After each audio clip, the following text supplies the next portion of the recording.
आइए आज आपको बताते हैं कराची से शुरू होने वाली एयरलाइन की कहानी जो दुनिया में इंडिया की पहचान बनी। एयर इंडिया की कहानी आज ही के दिन तकसीम से कबल इंडिया में कराची के एक छोटे से एयरफील्ड पर अक्टूबर 1932 को एक खुशगवार सुबह को शुरू हुई, जब एक मारूफ कारोबारी खानदान का 28 साला बेटा जहांगीर रतन जी दादाभाई टाटा एक इंजन वाले जहाज में मुंबई के लिए रवाना हुए।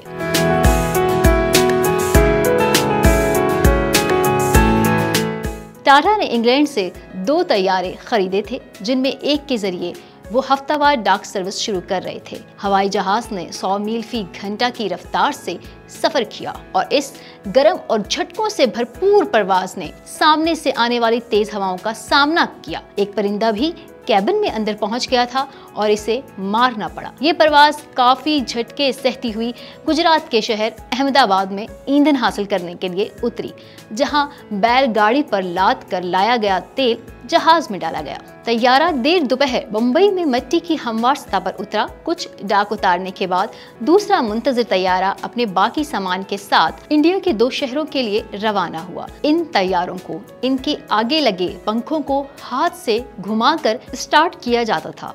सिमत की निशानदही करने या लैंडिंग करवाने के लिए कोई आलात नहीं थे और ना ही रेडियो कम्युनिकेशन था। आने वाले सालों में ये डाक सर्विस दूसरे शहरों तक फैल गई और इनमें एक मुसाफिर को भी जगह दी जाने लगी। 1937 में टाटा के 2 तैयारों ने दिल्ली और मुंबई के दरमियान एक सर्विस शुरू की। हर तैयारा 3500 खत और एक मुसाफिर लेकर चलता था।